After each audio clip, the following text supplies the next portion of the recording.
shuttle has cleared the tower.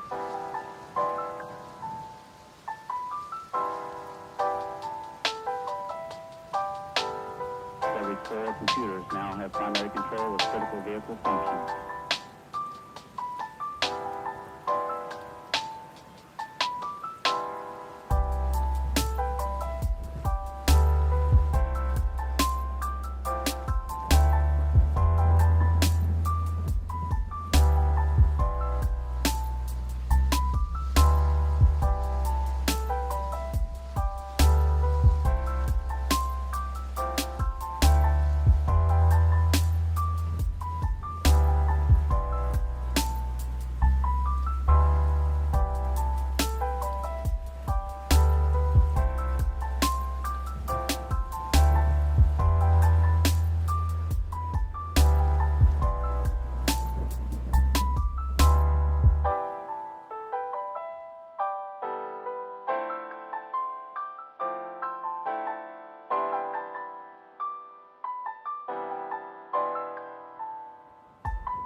All right, ladies and gentlemen, we are back for another episode of Team Remote Duels presents a Yu-Gi-Oh podcast. If you are in the chat, say hi. First and foremost, Lord Farquaad, thank you for the follow, brother. Appreciate it. So we have the normal squad online, right? Well, not the normal squad, but we do have well, again, we've got Josh on stream today again. And then we've got Kyle, which is the usual, and then we've got Simon over here. Say hi. Awe Masakanas. Says brah. Yeah, we stuck with him. We stuck with him today. Yeah, I don't know what your usual crowd is like. I'm just No. We all chilled. We're not really that into the thing. So it's all good. It's not a problem. If she's watching, she's gonna fuck you up. That doesn't. She was supposed to be on tonight, so I was excited for that dynamic. I just remember the first time I met her, she was like inviting us to a party. So I would like her to bring that energy into the podcast. I feel like that. Yeah, no, she's just not feeling too well. So, but yeah. Okay. That's why. She's not feeling well. It doesn't seem like Josh is feeling too well. All right, so another week has passed, and we're now currently on episode 7. So we climbing to the double digits quite quick. So almost there. Upwards and onwards, right? So with that being said, just before we continue, again, thank you to everyone that's followed us so far, and I hope you guys enjoy the content. If not, then tell us. If you do, then tell that to us as well. And if you guys have any ideas or anything that you guys want to share or want us to cover on stream, let us know. Join the Discord, pop us a message in the Discord, and we can do that as well. Yeah, just tell us stuff. We're lonely. Yeah. So Kyle, let's take it away, man. That's all in your hands now. Nice. Welcome back, guys. Episode 7. We're getting older. Pretty soon, we're going to be old enough that Kevin Spacey is going to be hitting on our podcast. But until we are in danger of that, we are going to carry on. We have Josh back. We can't seem to get rid of him. It's a shame. And for the first time, I'm very excited to have Simon. Simon is a long-time member of Team Remote Duels, but a first-time member of the podcast. So, good evening. We're glad to have you, man. Hello, yeah, thanks for having me. Pleased to be here. So, this evening we're going to be talking about a couple of really big events that have just passed. So this past week, in fact this last couple of days, we just saw YCS Bologna, and we had a couple of interesting events from the 2,500 person turnout event. Quite a big one, hey? Yeah, massive. 2,500 people. At our states we had 120? It's not even 10%. we don't even hit the 100 numbers. Yo, imagine not even hitting triple digits. If you combine Cape Town and Joburg, it's not even a tenth of YCS Bologna. That's crazy. Very epic. Very epic, very slave. Anyway, so we saw a couple of interesting meta shifts. We saw some cool representation. And we saw a top that I don't think anybody expected. Runic Chimera topped. What a deck, eh? I mean, I've never even heard of Runic Chimera. I think people who build such toxic things shouldn't even be allowed to play Yu-Gi-Oh! So, Matthew was building Runic Chimera a couple of months ago. I think Josh has a data with you. We've known about Runic Bastille, the branded Bastille Synchro thing. The pile. The pile synchro, whatever. We've known about them for quite a while now. Dinkabui initially took it to Worlds, but he played it with a super heavy samurai engine. Ever since then, it's been on like a slow little grind of improvement and refining. And the most recent iteration of Runic Bastille has then again come from Dinkabui. Josh admitted that, hey, I wasn't going to play this. I only ever got to this like 2 hours before sign up, and I spoke to Dinkabui, and Dinkabui said, hey, play this, this, and this. And that was the ratios for Cortesio. It was cutting the Grand Ignore package, it was removing the super heavy samurai stuff, and it was adding duality and Fabled Unicorn. And all of those like little options and grind game tools that were added just made the deck infinitely better than it was. But like as it was said, it's not the best deck in the format at all. It still has the diverse format curse where it will have bad matchups, it will have good matchups. Like Rescue Ace, for example, was like a 50-50 matchup for it. If you lose the dice roll, yeah. So if you lose the dice roll playing Runic Bestial to Rescue Ace, you will most likely lose that match, like 90%. Let's be fair. If you lose a dice roll in modern day Yu-Gi-Oh, you're losing game one most of the time, regardless of the matchup. No, not really. There are good matchups and there are bad matchups. Like Tier, for example, has a lot of capabilities to break boards going second into most decks right now. It just has a slight struggle with Unchained. But Unchained also does well going second. Yeah. So Unchained does well going second. Purely does exponentially well going second. Yes, there is a luck factor. Obviously, it's a card game. Sure. But your engines right now have good matchups and bad matchups when going second.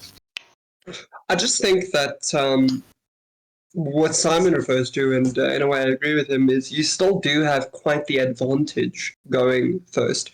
So yes, you might be able to survive a second turn, but back in the old days of normal summon step 1 pass, there was almost no inherent advantage to going first, except for the fact that you could maybe set down a floodgate or, so there it was quite balanced. Whereas now there's definitely a skew towards first turn advantage. Well, you could maybe argue that, but you also have to remember that old Yu-Gi-Oh was more about tempo and card advantage, and then going first gave you tempo and it gave you card advantage. Going first used to draw 6 cards. Drew 1. So you'd be +1 on your opponent for the rest of the game. True. Just quickly, guys, Cartwheel Smith, thank you for the follow. Hope you, we appreciate it. Hope you enjoy the content. Oh, yeah, wait, dude. Thank you. I mean, it's interesting. So, look, something I've also wondered at is the consistency of the game. And this is something I've been thinking about recently. Because, yes, consistency has always been a factor in Yu-Gi-Oh! But never was it the reality that it's been in the last 5 or 6 years. Even when I played back in 2014, 2013, yes, you had consistency, but it wasn't near what we have today, where today you can almost always, if uninterrupted, set up a full board. Back in the day, a lot of it was up to the luck of the draw. It's interesting how it's skewed. Yeah, I mean, it's kind of funny because in today's decks, you take out engine cards to fit in non-engine because your deck is too consistent. Your deck is too consistent, yeah, exactly. It's really funny. I always first saw this happening with Drytron Brews back in 2021, actually, where people were like, damn, my deck is too consistent. I need to take out pieces to be able to play non-engine. It's really funny, but I think it's a combination of decks having so many starters, and not even starters, but one-card starters as well. Unchained is a one-card starter. Rescue Ace is a one-card starter. Tearlament has technically one-card starters. Branded is just one-card starters. Branded is just one cards, basically. Most decks right now. All one-card starters that all die to the same hand trap. Sure, but it's one card, right? The difference is how resilient your 2 cards are. No, like I'll be honest, I love the branded deck. I love playing branded. Yeah, for sure, absolutely. The lore aside, I mean, I think the lore is arguably probably some of the best lore Yu-Gi-Oh has ever produced and will ever produce. It should be an anime. It will be an anime as long as I'm alive. I'll attend to that. I'm gonna speak to some illustrator somewhere. Like we're gonna talk to Konami. We're gonna make this happen. But yeah, branded is a really fun deck. But I just feel like something that holds it back is it's almost too fair. It's too balanced. The brand strategy. Then you look at stuff like sprites, look at Elements, look at all of these decks that have access to links, XYZs, synchros, a whole spectrum of Yu-Gi-Oh cards that are just inaccessible to you as a branded player. I mean, Gimmick Puppet Lock. Yeah, Gimmick Puppet Lock. Who wants to be that person walking around like, hey, I'm that person who's trying to get by Gimmick Puppet Locking No, people. I've never, for the life of me, for the longest time playing branded, I've never actually played the Gimmick Puppet Lock. I've played like Ra's Disciple like a few times. A few times. I just played Ra's Disciple. Shut the fuck up. But that was about It's the same level of toxicity, fam. Like, there's no like, oh, I didn't do that, but I did this. That's like. I would argue that Gimmick Puppet Lock is worse because you recycle it. Yeah, fusion decks do fusion things. Exactly, Sad Panda. Yeah. No, what I wanted to say was, branded doesn't necessarily have to do unfair things to win. Decks don't do unfair things right now to win at all. Right now, and that is, you say right now, that has been the case for quite a while. Besides exactly Elements. If you look at Cash, if you look at Cash, right, if there were decks that could play under Macrocosmos, it would be an extremely fair deck. Because the deck essentially ended on a Fenrir and sometime the banish face down from a Rise Heart and then a Fenrir. And then maybe both. That was it. Hi, Emma. Hi, Emma. Just give us a sec. We've got a comment. Hi, Emma. Who did you follow on Twitter? Me. Because I posted it on my Twitter account. Yeah. I posted I wouldn't mind if they drop their Twitter, I'll follow them as well. And then maybe if they follow Josh can follow them. We're plugging all the socials tonight. Yeah, I'll drop the socials in a post on Twitter. It's fine. But thanks for the follow, Emma. Yeah, we appreciate it. I don't know. See, my problem with branded is I think the inherent combination of a fusion lock and a card like D-Barrier existing together. Oh, wow.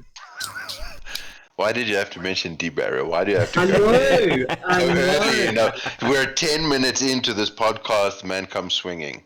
Boom. I know. We have to talk about it, though. I love branded, and especially with things like Nadir, where you can set up Quem, Albaz, and in red, then banishment, so you can still combo off during your opponent's turn. But D-Barrier on a deck that locks you into something vulnerable to D-Barrier means that the deck's ceiling is always going to be only so high. Yeah. I mean, think about the decks that instantly lose to D-Barrier. Branded, Sword Soul, Pearly. No. Surely a card like D-Barrier should be banned. And maybe should be banned. Josh will probably disagree with me because his insights as such a professional are going to be far deeper than mine as a noob, as a modern day noob. But like, for me, why would a company that wants people to play a game create cards that makes them not be able to play the game? That's like, for me, counterintuitive. Like, hey, we're going to release all of these strategies that are locked into Synchro and Fusion, and then boom, D-Barrier. Like, one card that makes you, in some cases, auto-win. Over to you, Josh. So there's two reasons, right? First of all, what I wanted to say was playing a deck is always a choice. And when you make the choice to play a deck, you also make the choice to lose to certain cards. Of course. Yeah, this is true. Every deck loses to something. This is such painful reasoning. When you're playing branded, you play branded under the knowledge that you will lose to Ash occasionally. You will lose to D-Barrier occasionally. So I know, I understand. What I'm trying to get at is that you playing these things, you should already come to terms with, hey, I'm occasionally going to lose games to these cards. We live in a toxic world.com. Yes, sure. Of course. Yeah. And then on the topic of D-Barrier and floodgates, Konami likes to keep floodgates around because they reduce the skill floor needed to play the game. It is easier to win against someone who is a multiple-time YCS topper if you just flip anti-spell in the draw phase. So something like a floodgate that's in a way measured, I can deal with. But a floodgate that's an out and out like stone wall, screw you will not play. That for me is too much. Well, the thing is, Like floodgates summon don't see limit, for example. Like summon floodgates limit. don't see play when they only do very small things. Like you wouldn't side in floodgate anti-spell, for example, against a deck where all that anti-spell is doing is preventing them from using 1 or 2 cards in their hand. You would side in anti-spell against a deck where it wins the game. Sure. Just want to quickly refer back to the comments quickly. Triton, we definitely agree Branded is a good deck if you play it well. Something that you should know, Triton, if you're a first-time viewer, in this right now podcast, 3 of the 4 members are Branded stands, and that 4th one is not a Branded player either, Josh. He's talking about you, Josh. Put too many Bastials. Yeah, you put too many Bastials in your cock. But anyway, the other 3 of us adore Branded. They're probably one of our favorite decks of all time. And I talk shit about you, Josh, but yeah, you don't play Branded badly. No, look, when I played Branded, it was during a format where Tier had a gap in the format, and I thought, so I was prepping for an event, and I thought, hey, let me test Branded and see what it's like and learn my matchup against Tier. And when I was building it, I was like, okay, other Branded players are going to see there's a gap in the format for Tier Lament, because it was for like a YCS or whatever. And so I thought, okay, they're going to play Bastials in their deck. And I was right. For that event, Tier was the majority topping deck for that event. And so the Branded players like who were playing that event. Right? Yeah. Actually, 21% for that event. How's it, Byron? The Branded players for that event were playing a bunch of Bastials and like a little Rebellion package. So I wasn't wrong to test that way. It's basically what I'm getting at. Look at the smirk on his face. I love it. Yeah. I wasn't wrong. Now, I want to just quickly address the beautiful elephant in the room. Branded best deck.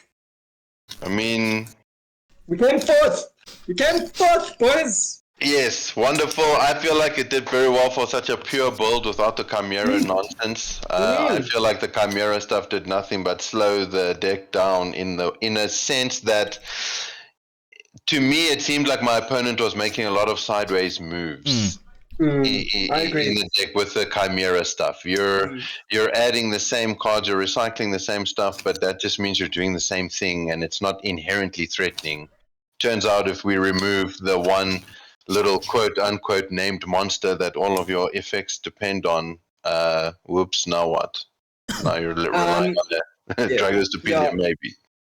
Achis is not here this evening to defend Branded Chimera, who plays it, but I'm going to say completely directly, it's something I've said for a while, I do not like the Chimera package in Branded, because you have made your deck vulnerable to Droll now. Whereas in the past, you really usually only relied on one search. Maybe 2, but really you only needed one search. So you did not need to die to Droll. And even if you got Droll, there are 1,000 ways to play through it. I don't like the way the Chimera engine is constantly adding advantage, but the advantage that it's adding are just bricks in the hand. They're fusion materials. So yeah, by the end, when you pass turn, you have 7 cards in hand. But what can you do with those 7 cards? Yeah. Okay, so we've got Byron, we're all chilling, as you can see. We just talking cack as usual. Triton says, I thought Branded was like one of the shittiest decks, but played it at a locals and decided Branded is strong. Just some people suck at it. That's true. That's true. Okay, I'll be honest. Let me come in as a noob, right? And I'll say immediately. Wait, before you smack people's comments here.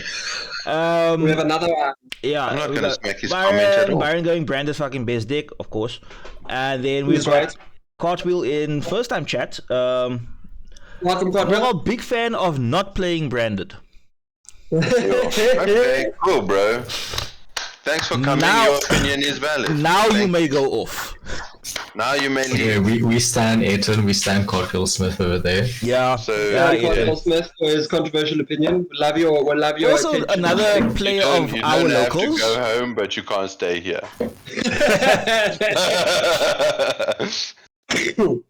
You're welcome, just not yet. No, so Branded does have like a really high skill ceiling, which is great because it means you can invest a lot of a lot of time into it and get rewarded for it, which is great. So, like, as a new player, and this is what I wanted to comment on, like, Byron is right. A lot of people are shit at playing branded, including me, because there are so many effects that you forget about. Like, Aluba's effect in Graveyard. Yes, to return to negate. You know what I mean? Like, that's something I'm almost always sleeping on. And that's just one of, like, countless branded effects that newbies are sleeping on, which make a massive difference in the power of the deck, I think. Sorry, boom, I'm done. No worries. No worries. Usually, yes. quickly hold for a second. I want to send Rob a message. If he wants to jump in, he's welcome. Yeah, Sure. no problem. You said here in the chat You think here, Josh and Rob will I fall like to the branded as an engine, and I think it can be thrown into a lot of decks. It also has a lot of engine pieces. How can branded as an engine be used in a lot of decks when branded as an engine locks you into fusion? Because those, Yep. Go, Josh. because those engines don't require the extra deck or can already fusion summoning. So, like, for example,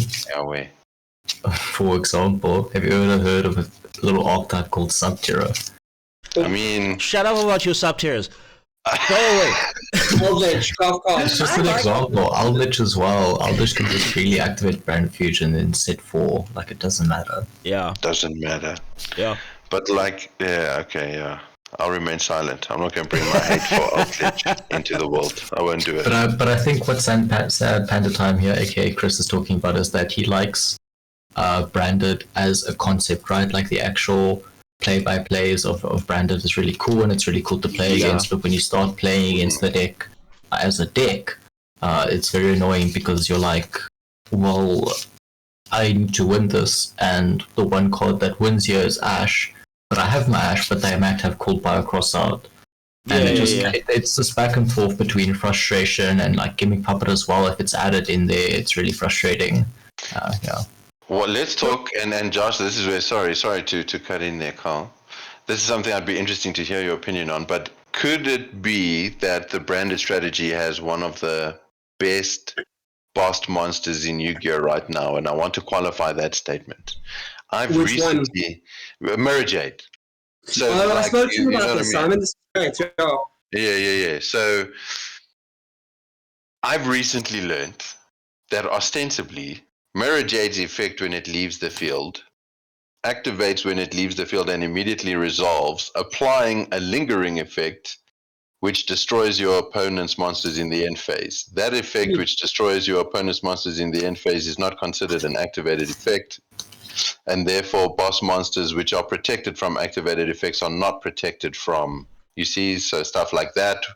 Exactly. Is that Psychic End Punisher? He would not be protected. Expelinoia would not be protected. Stuff like that. So, is that true? Is my little noob Yu-Gi-Oh brain, like, am I too smooth to process this? Is my brain too smooth, or am I grasping the concept like vaguely? Just before you answer, whoever's going to answer that. So we've got Chris here in the chat saying branded Dark Magician. I tested that out. That's fun. Yeah. We've got Zane Starbreaker 22 with branded Gate Guardians, which the Gate Guardian strategy. That makes sense. Yeah. The Gate Guardian strategy is irritating with all the negates. Then we've got Rob saying branded Dragon Maids, branded Tia. Yeah, okay. We have also seen the use of Quemen Cartesia and Joshua's list in this past weekend. So there are a lot of... shame. Everyone who doesn't have a Quem, shame. Yay. Do you link with a branded package? Yeah, you can. I mean, I've played it like that once. I mean, it's not a bad idea. It's not a bad concept behind it. Then we also have Chris saying it's an updated Shadal deck and with cool dragons. That feels... Especially the way Simon plays it, Jay. That feels, slowly. Don't be giving away all my secrets, yeah. No, So, but your updated Shadal deck, I can see where that comes from, because, like, the first deck I picked up when I got back into Yu-Gi-Oh! Was Shadal's. And I thought I was a genius because I combined it with a Lightsworn engine, and I thought I was cooking for real, fam. I thought I was really onto something. I chucked a few Chaos monsters in there as well. And first duel I ever had was against a guy called Raymond. I don't know if you know Raymond. He plays at Nexus. Tall gentleman, very cool guy. And Yeah, long story short, I learned very quickly Yu-Gi-Oh is not the same. And Yeah. not at all. Okay. It's interesting too because Josh, being a person who plays at a relatively high level, obviously, mad props to you, man. I'll plug you in that every chance I get. I'm really proud of what you've managed to accomplish, and really excited to see where you go from here. Everybody who's in the chat, if you guys are not subbed to Josh's Twitch or his Twitter, please follow. He streams constantly. And trying to help the man to reach higher heights. He works hard at the game, and if anybody deserves to, do well, it's him. Anyway, so the point I want to get at we see you there. Hey, Shaden, how you doing, bud? Nice. Anyway, the point I wanted to get at is Yu-Gi-Oh these days is played very much as a combo game. But Josh tends to play control strategies, which I think is pretty cool. God. So there's two reasons, right? So if you're playing combo, you automatically make concessions. I lose to this, I lose to that, I lose the bad match of this, blah, blah, blah, blah, blah. Sucks. Eats ass. Dice roll matters when you're playing combo. Hand traps matter when you're playing combo, like more than when you're playing control mid-range, etc., etc. So if you're a skilled player, you will naturally gravitate to these slower mid-range and control decks because they lose to less things, and also it gives you the opportunity to constantly skill check your opponent. So if a game goes on longer, it's more actions. So and your opponent keeps getting more and more uncomfortable as they get into more and more unique game states. This is so true for sure. So by playing a longer game, your opponent is bound to make a mistake before you are, if you're the more skilled player, and then you can just capitalize on that mistake and then win from there. Yeah. That's how I view the game. I will occasionally play combo, especially if the deck is like really resilient and there's multiple lines and options for me, then I'll consider combo. But for the majority part, I will usually play control or combo, yes. Yeah. Control mid-range. So three control mid-range decks off the top of your head. Go. Fucking, I don't know, Telement, Satira, fucking boring ass Natura Runic, I don't know. We've got Lord Farquaad here in the chat saying, I play Unchained and Sinful Infernoble. So I can agree with both Very sides. strong. So trademark, that deck should just be called Sinfernoble TM. Thank you. No, but what I wanted to say in regards to what Simon said earlier is whether or not Mirror Jade is the best boss monster in Yu-Gi-Oh! And what you really have to look at is how much does your boss monster accomplish in a vacuum. So all that Mirror Jade is he's a 1-for-1 interruption, and he generates follow-up. And then in the end phase, if he ever gets removed, he puts pressure on the opponent. And that's already very, very good. That doesn't sound like it could win the game on its own. Whereas if you take something like Expurely Noir and you put it in a vacuum with enough materials, it wins the game on its own. It's a multiple times per turn. Hold on. This is what makes it interesting, because the whole point is that Mirror Jade should be able to out Expurely Noir, even though Expurely Noir is unaffected, because its end phase effect to destroy is not considered an activated effect. Sure. Yeah, but I don't think it's about who would beat who. I think it's about who does more for you. Yeah, it's like comparing DP to Dragoon. Yeah. Okay. Because DP is technically the better monster, but DP is not going to out the Dragoon. Yeah, because DP goes neutral and sure. cost you to do the. I understand. Yeah, I understand your comparison. I hear you for sure. No, but also if you are putting Mirror Jade and Noir in the same room and you tell them to kill themselves, Noir is killing Mirror Jade because the stat to the bottom effect does not trigger Mirror Jade's effect to destroy an end phase. I think Because trigger effects don't trigger in private knowledge locations. I think this is a very good topic in a sense of just for the whole Mirror Jade thing, right? I think it's a very good topic, and I would like actually to find out what the chat thinks. Like, about that, because I know there's a lot of us, and we always get it at regionals or nationals or whatever when there's a question being raised to said judge. Like, it's always about mirror jade, right?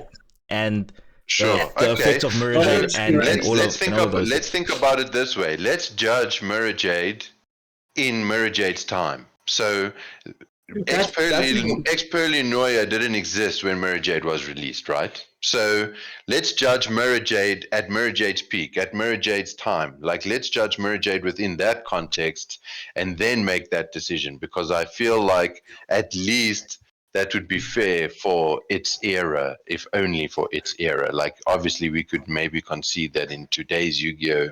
Maybe not the strongest thing in the room, as Josh has pointed out.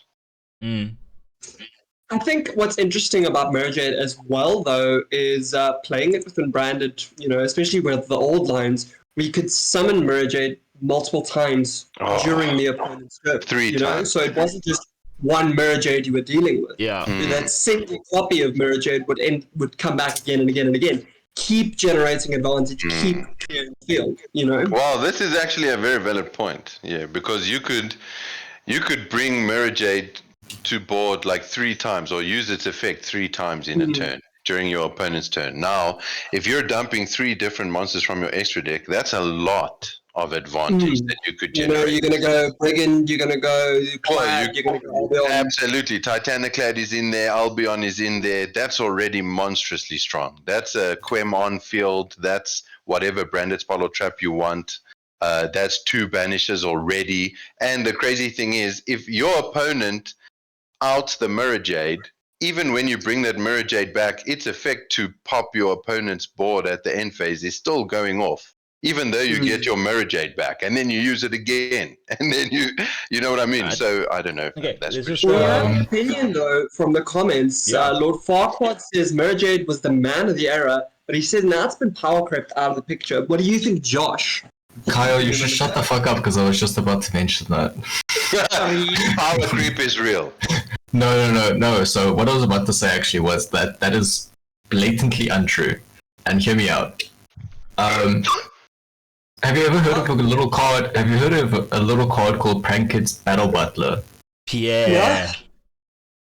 And you want to tell me that Mirror Jade is better than Prankid's Battle Butler, a card that roll Raigeki twice, generate follow-up, and it's just a big ass fuck off body, all off of 1 card.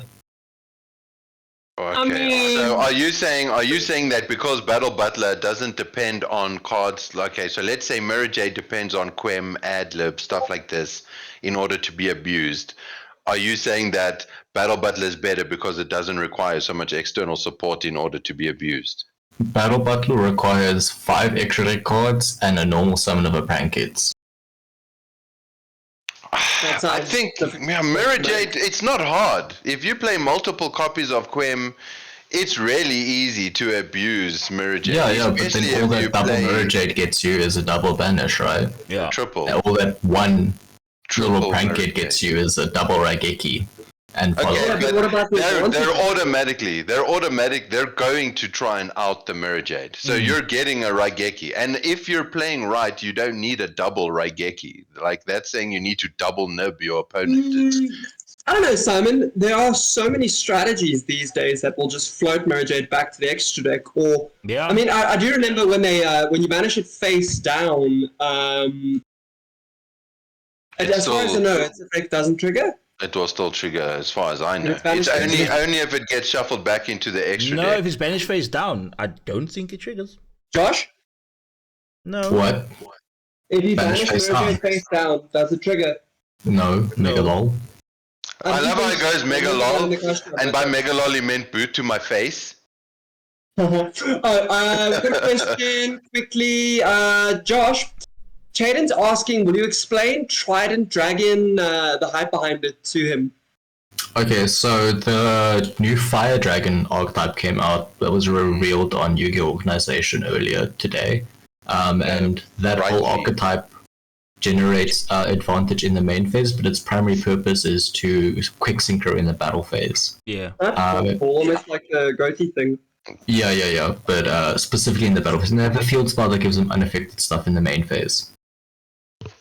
So this archetype generates a fuck ton of advantage and is an OTK machine in the battle phase, and Trident Dragon really helps that because you can quick synchro into Trident, pop your own shit, get value off of it, and then get a guy that just OTKs for free.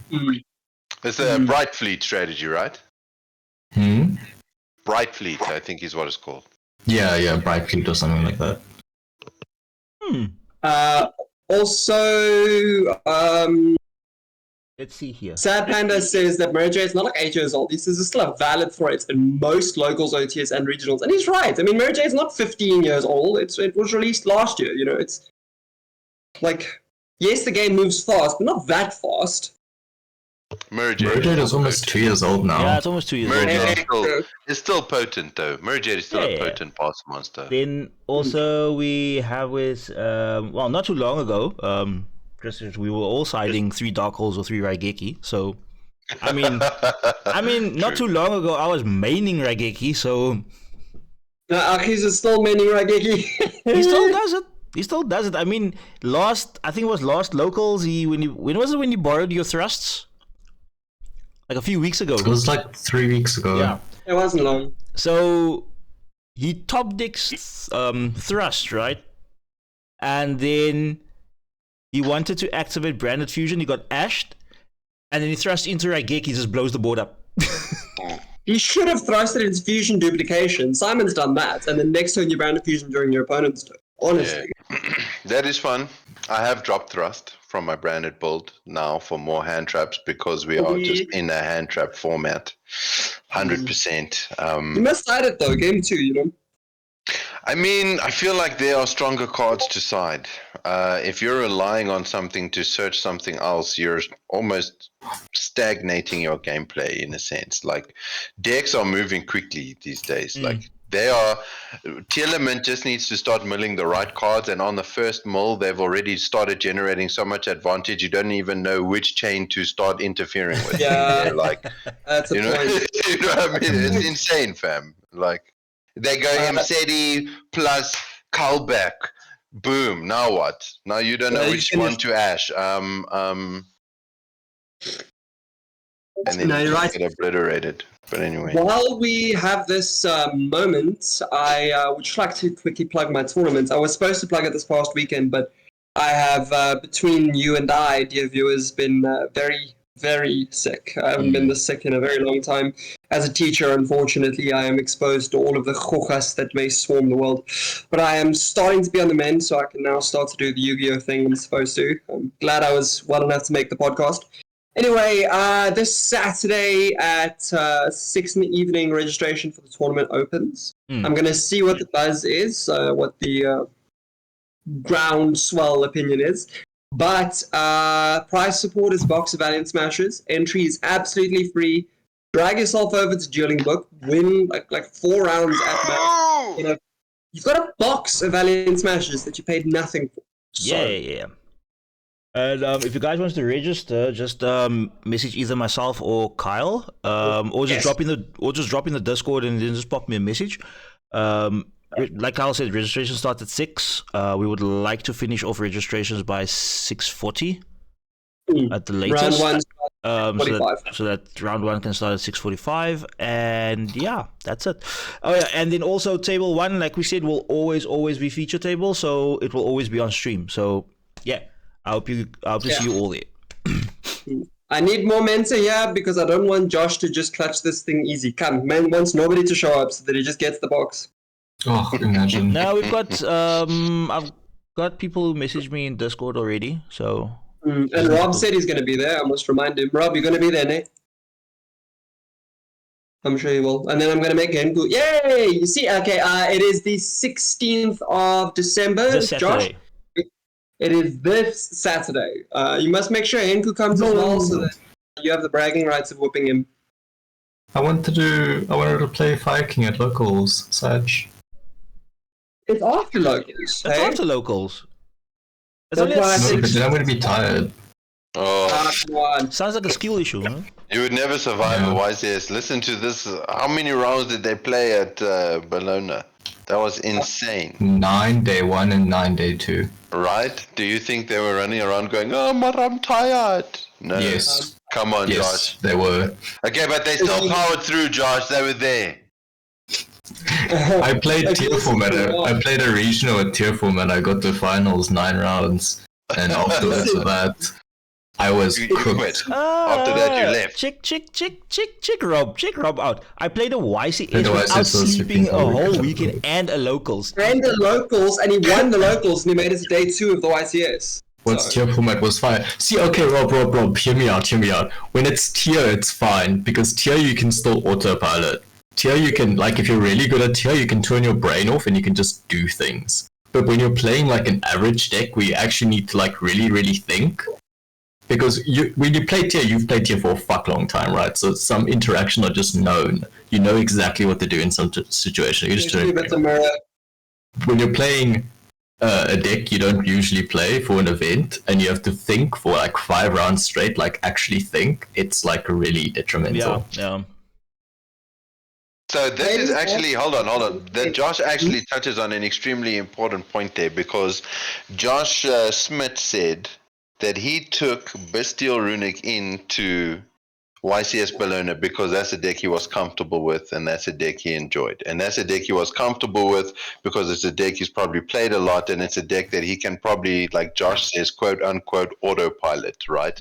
Okay, That see level what I mean? of comfort, that level of experience with the deck matters a lot. Yeah. So what I mean by autopilot is not you turn your brain off and you don't think. That's not what I mean. Literally said Autopilot. turn your brain off. No. Literally So said what that. I, Actually said that phrase. Yeah, but what literally like you can turn your brain off and do things. no. So I don't mean helmet decks. It's not tier element is not cash tier. That's not what I mean. Rob is I mean- about the comments, don't worry. I mean it's when you're so comfortable with your deck, you instantly know what lines you're going to do and what interactions you're doing. So you can, instead of focusing on your own plays, you can focus on your opponent's plays and their potential interruption stuff. And it's a lot less mentally training. But that is Absolutely. only if you're super comfortable with the deck. Absolutely, Yeah. and that is the point that I'm illustrating, because I don't think Joshua took a helmet deck into YCS Bologna.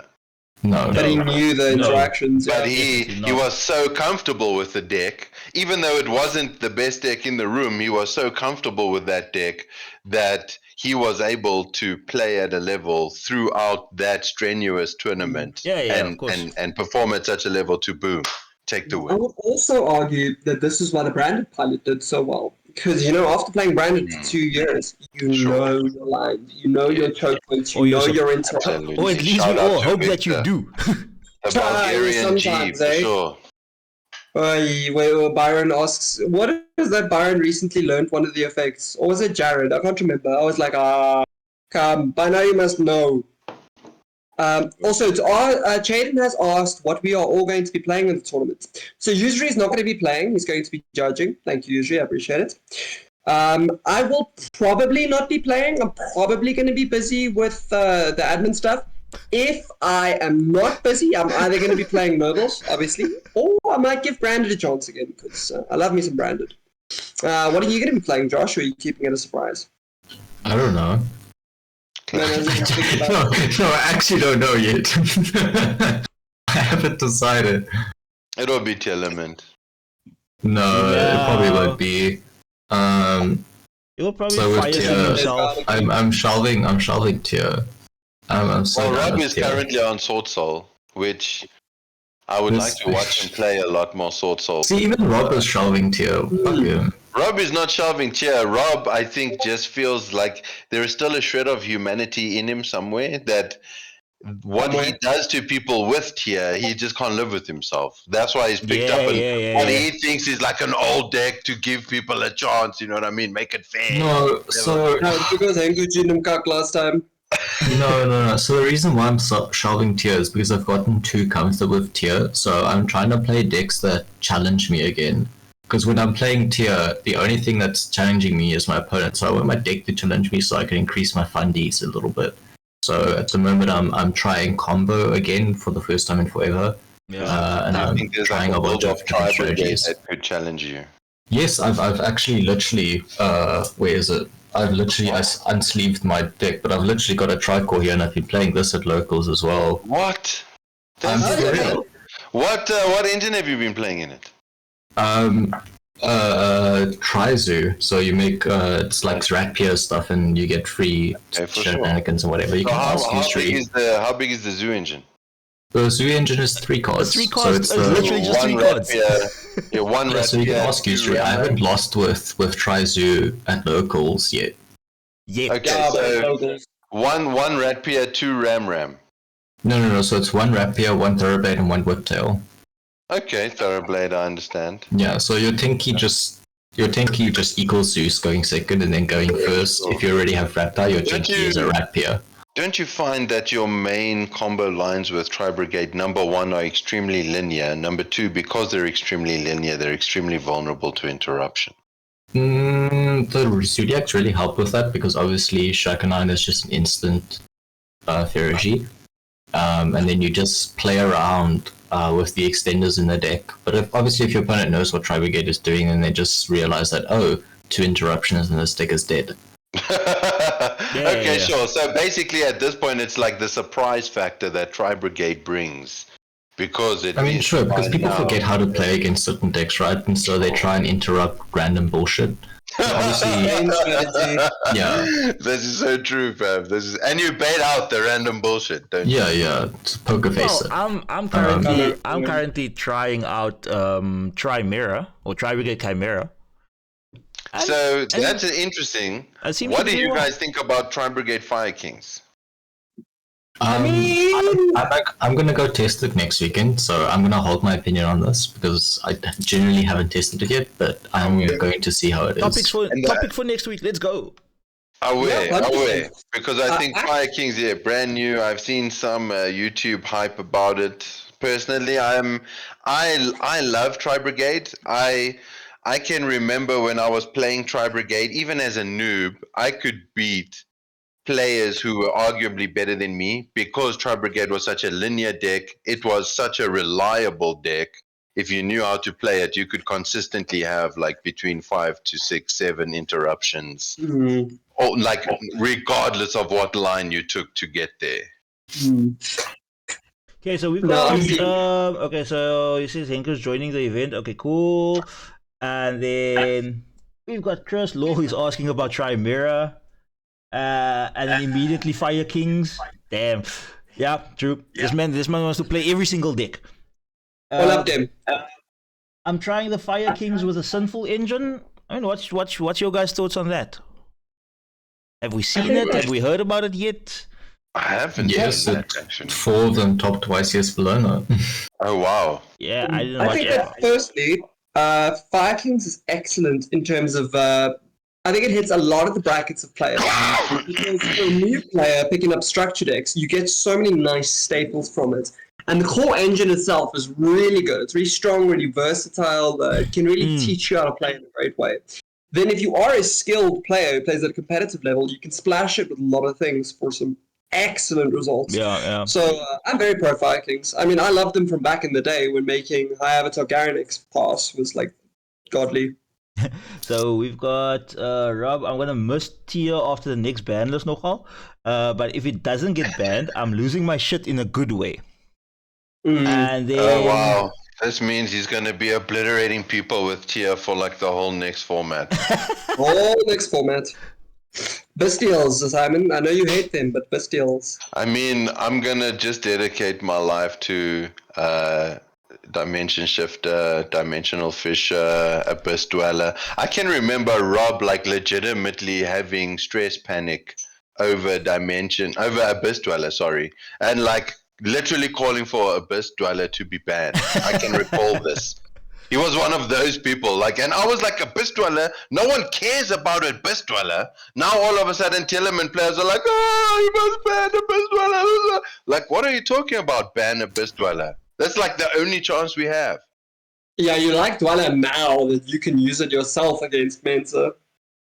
Rubina go brr, take your flu out of here, I'm already sick.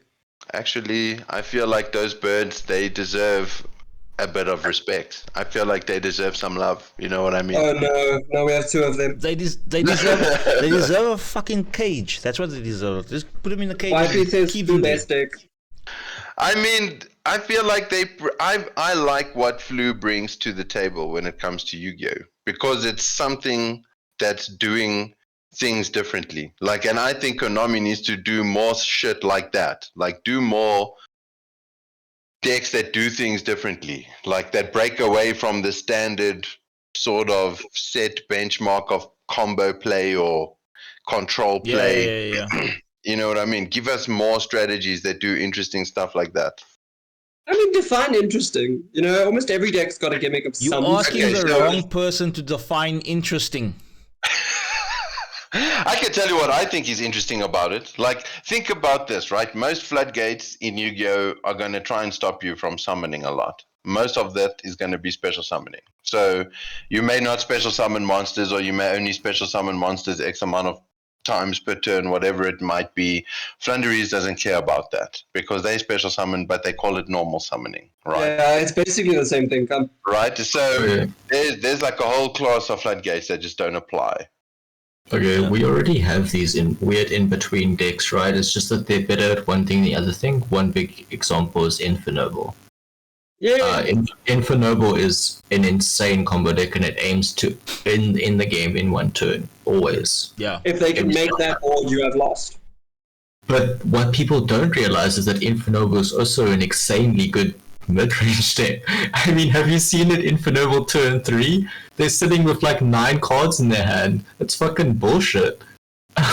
So Also- even these combo decks or these control decks have combo lines and can do crazy shit. And there's always going to be these in-between decks in modern Yu-Gi-Oh! Now because combo decks have been, in order to be good, they need to have follow-up. And that's just going to keep increasing. I just also want to thank Zane, publicly. He has sent me through some Infernoble stuff completely gratis, and I just got it recently, and it made my heart happy. So thank you, Zane. So we How'd also you like the Charlemagne or the Emperor Charles? Oh, I am very fond of Charlemagne. Nice. So we have Lord Farquhar that said here, we have a lot of tea at my OTS store, so I played Dinomorphia with a hero loves into Dark Law and D-Shifter. Then Chris going, yeah, they add Dark Law is balance, amazing, bullshit. And then we got Chris going, do more Shifter decks, because without Shifter, they are literally trash. Wow. And then we got Love Me Some Maybe they're Infernobles, not- can agree, yeah, okay. Oh, without Shifter. If Shifter gets banned, does Flu ever see daylight ever again? Let's be honest. I mean, you'll just play, what's that card? Dimensional the- Shifter, I mean. Fissure, there you go, yeah. Yeah. Waste. No, Yeah. so Flu doesn't need Shifter to win at all. It's just an extra 33% of games that it wins. Kusanagi won it. But it's 3 of them. those games where you didn't draw Shifter, those are still completely winnable games. It's just that Shifter's a guarantee, right? Sure. Yeah. I mean, Flu is Well, you can that- take that's Shifter out another of Flu, and thing, it's yeah. still really fucking scary But sometimes. that's another thing Yeah. that makes Flu interesting, isn't it? The fact that not only does it not special summon, but it's also not reliant on the graveyard, which The graveyard, yeah. so many decks are reliant on the graveyard.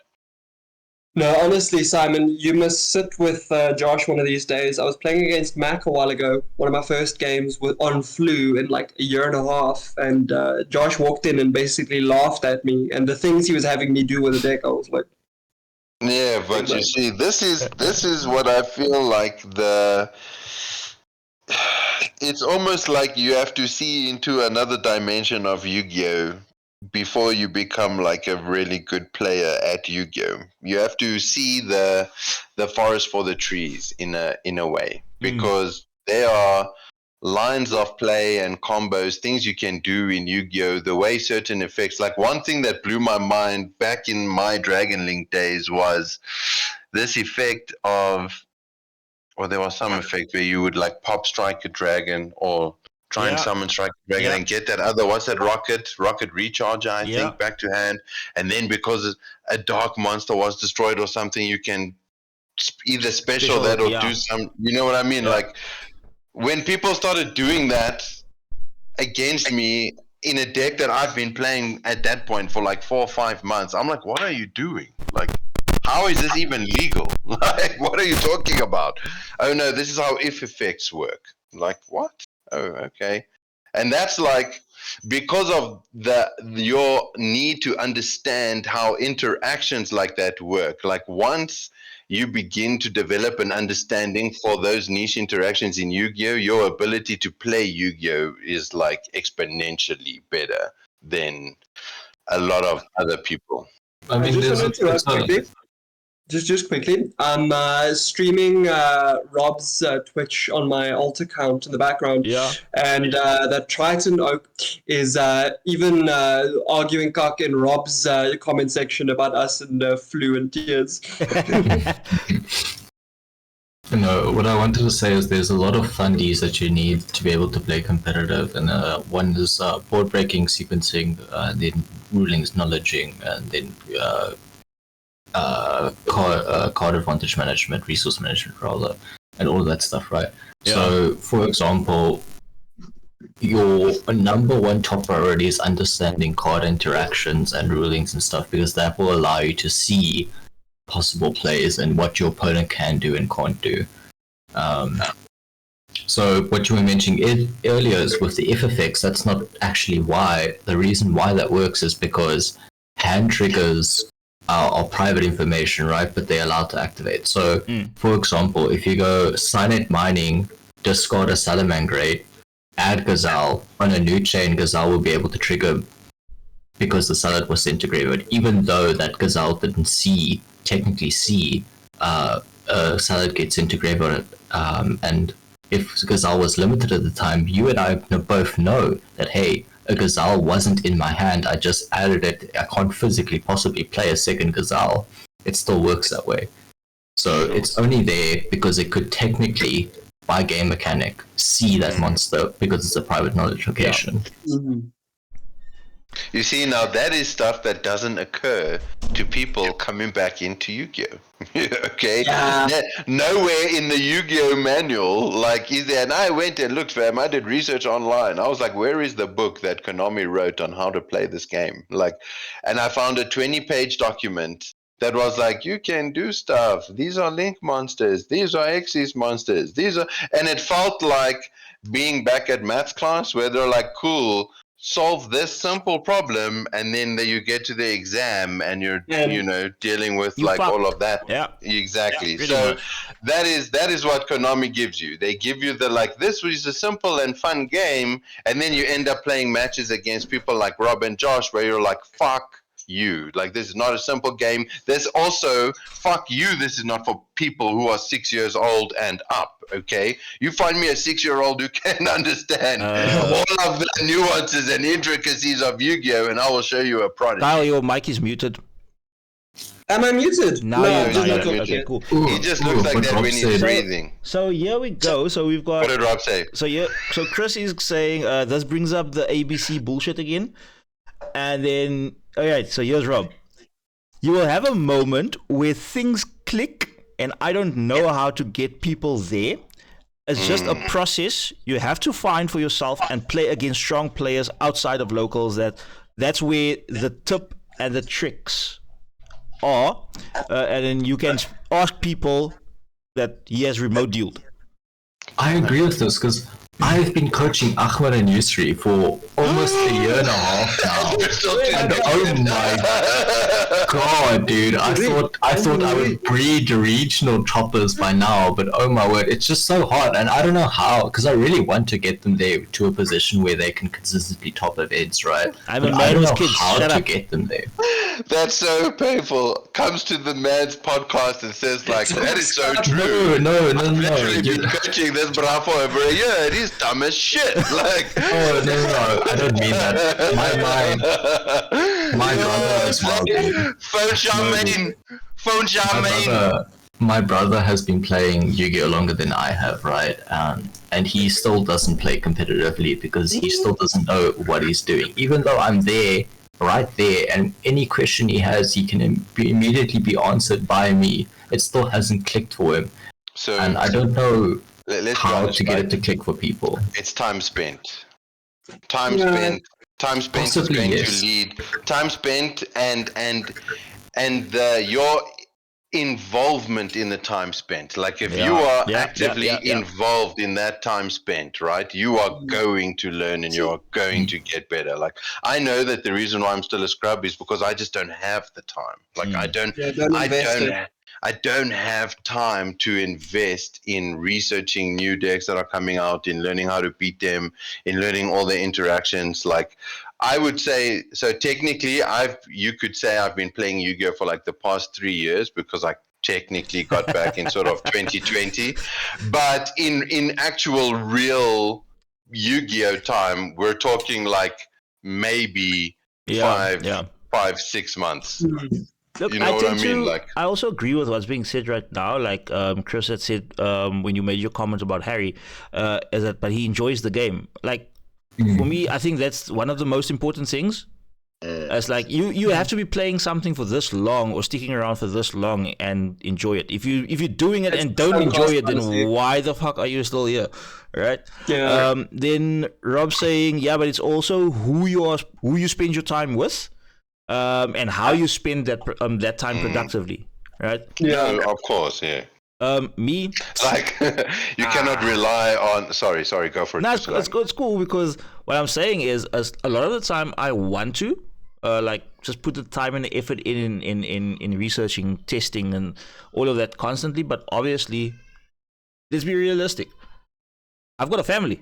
Right, I've got other responsibilities as well, you know, of course, and all of that. So it comes to the point where it's either I do it early in the morning, or everyone's at work and the kids are at school, and I've done my fair bit of work for the day, and then I do whatever I can, and from there go on, or I wait until late night when everyone's asleep and then do it. Right? So so there's options. And yes, Chris, I understand that you are also a family man and you also have a wife and child and children or kids that we don't know Chris of. Chris has been playing for like 10 plus years or some shit. So shut up. You literally have years over me. Keep quiet. So yeah, like Kusanagi was playing like after his kids were born, not before. No, I used to play from 2002 until 2005. Okay, but that doesn't. But it doesn't count now. From back then is not irrelevant. That doesn't count. That doesn't count. But I only came back like what, 2 years ago, when Brandon became a thing. Dude, if a person who has strictly played GOAT and has never touched Modern goes over to Modern, they're still a fucking trash noob. Like, you see, GOAT doesn't teach you how to This is play. what Josh Faber thinks of us. Trash noob. Yeah. No, it's an analogy, come on. An analogy? What is trash noob analogous with? Please explain to me. It's gonna be an analogy. It's trash noob. You know, when someone joins something new and they're way in over their head and they think they're better than they are. It's trash noob. That's what that is. It is. What I think this brings us back to is the whole Raren conundrum. And I don't know if all of you have did follow the thing, but Raren's a Hearthstone player, right? Who had played a little bit of Magic the Gathering. And for the purposes of content, he said, you know what, I'm going to go pick up Yu-Gi-Oh! By playing Master Duel for 12 hours straight. To try and learn how to play Yu-Gi-Oh! Yeah, I've heard some crazy things about Yu-Gi-Oh! I'm going to live stream the whole thing. Man got 4 hours in and said he never wants to play the game again. Because as a new player, he was so in over his head. He says that the tutorial, which is basically the Konami rulebook, explained a game to him that doesn't exist. You know, it talked to him about normal function and set and that's exactly what the rulebook does, fam. Like, the rulebook is like, this is the very abstract concept of Yu-Gi-Oh! And then you walk into a game and Josh is like waiting with a spiked baseball bat and bad intentions, and he just knows that you're going to be like, in your mind you're like, oh, I have this and this, and Josh is like, no, wait, stop, you can't activate that doesn't actually work that way, also you did that wrong, but don't worry, I'm not going to rule shock you, like just put that back where you found it, do this instead. Also I want to see your deck after this duel because what the fuck, I'm nauseous. Like, how have you just described me perfectly? What the fuck? He literally does that. That's literally what he does. Literally. You know what I mean? Like, I know these. I know this. And I'll add, these people. and I'll add another set on top of that. Then it goes like after like matches have been played and there's still time left on the clock. Then he goes, give your deck here. Let me play against someone else with your deck quickly. And then it's like, Oof, that's the ultimate And fuck then you. them with your deck. That is not just saying you're stupid. That is like you're stupid, and I'm gonna force you to watch me show you how stupid you are. No, it's like, no, the reason why I do that is I grab their deck and then I show them what they should be doing in certain scenarios so they can learn from me instead. Because if they just sit down and I tell them what to do, they don't absorb that information. Whereas if I open my hand and then I walk through the combos with them while I'm doing them and they can see and spectate the game, it reflects better to them. But are you never like so? Because it changes the. Because they can no longer, the excuse is no longer, hey, my deck is bad. The excuse is now, hey, or the blame is not on the deck, the blame is now on the person. Also, it should be on the person anyway, because you built the deck. normally it's Josh that builds our decks. No. Yes. No, you ask me for advice. Yeah, and then you rebuild the whole deck, and then before Regis, you change the whole deck again. I did that once. Okay, listen. Okay. Law. Ahmad.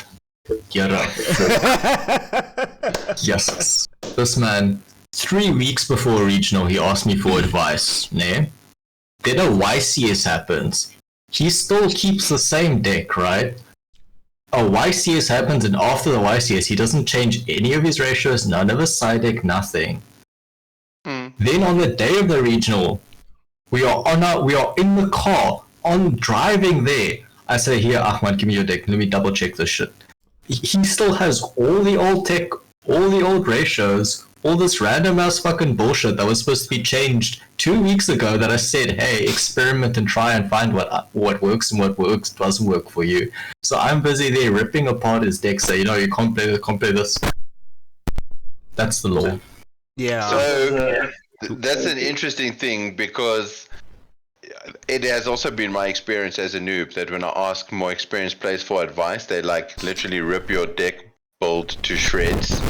And then as a new player, you almost feel touched by that. So you're just like, you know what, fuck you. I'm gonna play my shit. I'm gonna play my stuff anyway. I'm gonna play my little trash build and next time don't be so harsh like about ripping my deck. You could have at least said it nicer. You could have at least said I'm stupid, but in like a nicer way. Like no, as Rob just said here, the format changes at least every 2 weeks, which is exactly what I mean. You can't expect our advice from 3 weeks ago to still be applicable 3 weeks in advance for a regional whatever, because the format has changed by then.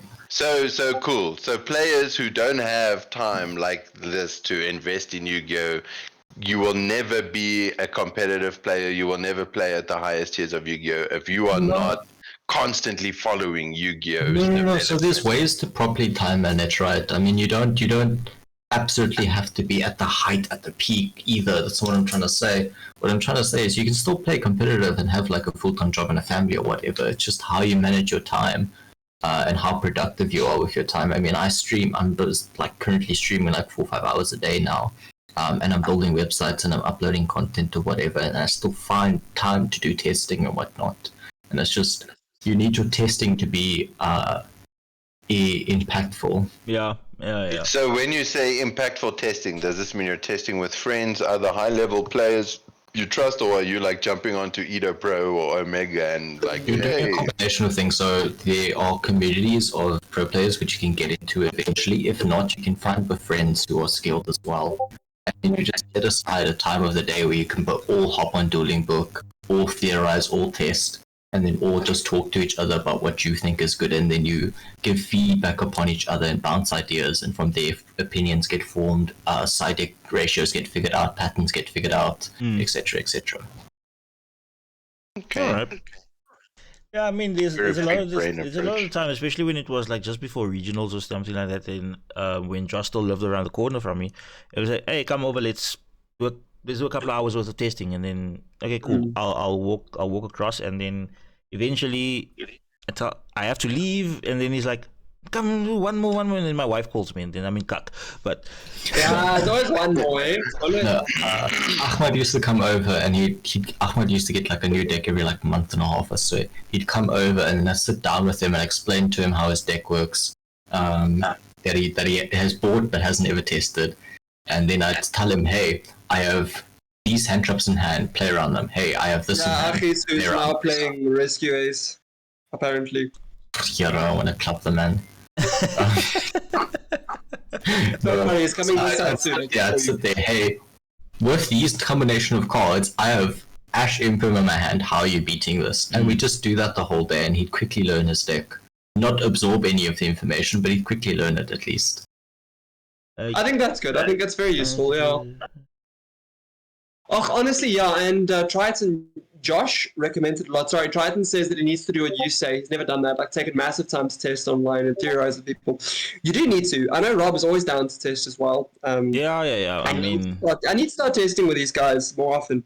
I just haven't been devoting enough time to the actual cardboard aspect of the game. You know, Yeah. putting a lot of time towards the groups and the tournaments and the podcasting but the actual interactions of the game, I just my time management has been otherwise. You know, moving in with my girlfriend and doing exam prep and writing exams and Ultimately, for sure, Carl, I think you're so right. Like, ultimately, it all depends on how much you want it. Like, if you really want to top a nationals in South Africa, if you really want to top a regionals in South Africa, like, I think if you dedicate the time, I think you have a fair chance.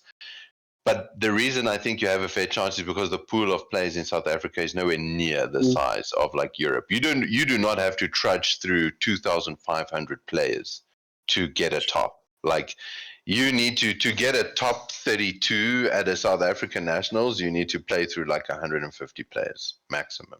And even that, it's like the pool halves with each game, effectively. You know what I'm saying? Yeah. But that being said, because the pool of players in South Africa is so small, the pool of players are generally quite skilled. It's not as if, and I can't speak, and I don't presume to speak of any experience with something like Bologna, but I have to imagine that all 2,500 people rocking up there can't be very, very, very good, like top level players. I'm sure there's a fair amount of scrubs walking in there. You know what I mean? Whereas your scrub level in South African big tournaments is very low. You've got a lot of good players. To get invested in the game and get access to cards, it's a lot harder, which means that you're going to be more motivated to do something. No. So I have two things to say. The first thing is I obviously do coaching, and you don't have to be a bad player to get coaching. You don't have to be. Even good players can give. I've coached really fucking good players before. Nikki Taylor's come to me and said, "Hey, I'm going to the South African Open. I need coaching on how to beat Lab with my deck. Let's hop on Discord, via voice chat, and stream Dueling Book, and we'll figure it out." And I've done that plenty of times before, and that really helps quickly learning a matchup. And then what I also wanted to say, South Africa has a really small community. And when I say regionals are hard, I fucking mean it, dude. Holy shit. So this is what I'm saying. Like, the pool of players, because it's so small, they're so skilled, most of them. No, I have a spreadsheet with the amount of tops each player has in Cape Town. And it's every person, every event is topped by the same handful of people. No, but it is so rare to get into that bubble. We are often surprised. We are surprised when a new player gets into that bubble, and we congratulate them, and we're instantly on them, and we want to coach them and make them better because it's a new person in the scene finally. Every regional that you go to, the only people you care about beating, because everyone else is a fucking buy, are those consistent players. Yeah, wow, everyone else is a buy. No, I'm dead serious. No, he's everyone else is a buy. No, he's actually being dead serious, and it's like I'm dead serious. It's actually like Chris said here, right? It's harder to top here in Cape Town specifically because our pool is a lot smaller. So that is where the statement comes from. There's a handful of people who regularly top regionals here would also top YCSs and have done so. For sure. Yeah, so that everyone is who've gone overseas have done very well. Yeah, think of it like Tariq Kasim, top 64 at Euros this year. Insane performance. Okay. Everyone here is at like a super similar skill level, and we're like at each other's throat to constantly win every game. Do you think, and this is probably a taboo topic that I'm about to touch on right now, but I think it would be interesting to get an opinion. Do you think that more skilled players abuse their knowledge of rulings against less skilled players and technically, like, let's use the dirty word, quote unquote, cheat their way to easy wins against players who are never going to question a ruling on something like, so let's say, for example, I had an interesting matchup at Nationals where I used branded openings effect engrave to protect from destruction. And my opponent was like, okay, because I activated an effect, he's going to do X.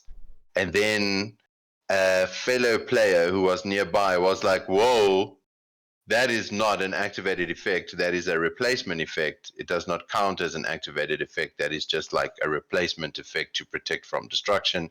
And that mattered. Like, I won the round of that duel because of it, purely, and this, I'm inclined to think that my opponent knew because he was, I think, a much more skilled player than me, and obviously had intentions, because let's face it, if you're participating in a big event in South Africa, chances are you've probably traveled far, you've invested a lot, you want to top, right? So now, all of these factors considered, this bra tunes a style like this. If it wasn't for the Good Samaritan player, I would have lost that duel right then and there instantly, but I had a second breath, a second wind in that duel, purely because of that one interaction. Now, what do we think about that situation? So, like, okay, I mean, obviously it's blatantly cheating, right? But I don't. If you're saying that, hey, these consistent players cheat against lower skill players, then that is also blatantly less knowledge, what's the word I'm looking for? Knowledgeable. Less knowledgeable players. There we go.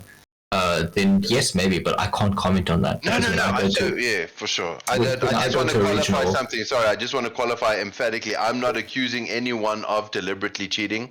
I want to emphatically just state that. Sorry for the record. Hey, look, I don't accuse anyone of cheating. I'm just, I just wanted to mention. So before we continue, right? So Josh, sorry. So just to give you guys some context about what Panda is saying here and why he's saying what he's saying, he is our head judge here in Cape Town. It's Chris Gerber. So he's come across a lot of this, especially at like big events, a fuck ton, and we still get it. That's why sometimes when he does the like give out the rules for the day of how the event's supposed to work, he brings up like certain things just to like hit on certain people without them knowing. To create like an awareness, maybe. Ja, like klap je net so in die kop, net so enetjie. Yes, Dan. So what I want to, because there's a lot to talk about here. First of all, you're not accusing anyone. I understand that. What I wanted to say, to get this off of my chest as well, I can't personally say from my experience because my round ones is either a random bozo, a buy. It's a buy, yeah. A random ass bozo like Yusri or whatever. Hey! This podcast and talks cock. Yeah. Dude, I'll make you watch ads on my stream next time. Shut up. And I'll make you call me uncle because I'm older than you. And then after round one, it'll be like top 13 players in Cape Town. Yeah. And that'll be your rest of your regional. It's just all these quote unquote boss fights. Don't you mean all 13 boss fights? Okay. Yeah, Sure, that's what all 13 players in Cape Town go. So, but now here's the thing: like you, because of your knowledge and stuff, you're not liable, and I think most skilled players know better than to try and be like, oh, blah blah, because you'll be like, the fuck are you thinking, bro? Like, no. Wake up. Don't be stupid. That doesn't work that way.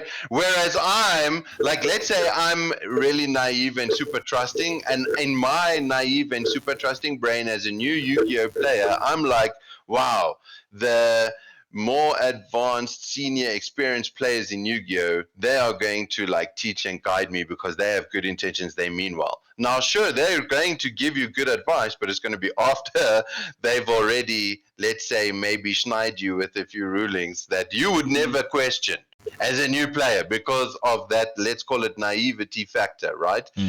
And you're also not, as a new player, let's face it, like no one's sitting in a duel reading all of their opponent's cards. And I know someone like Josh will have a lot to say about this, because he'll say if you're entering a tournament, you shouldn't be in a position where you have to read all your opponent's cards. You should already have a good idea of what all of those big decks in the room are and all of that stuff. And that's probably a fair point. But again, someone in my position, I don't have time to go and research all of the best decks. I don't have time.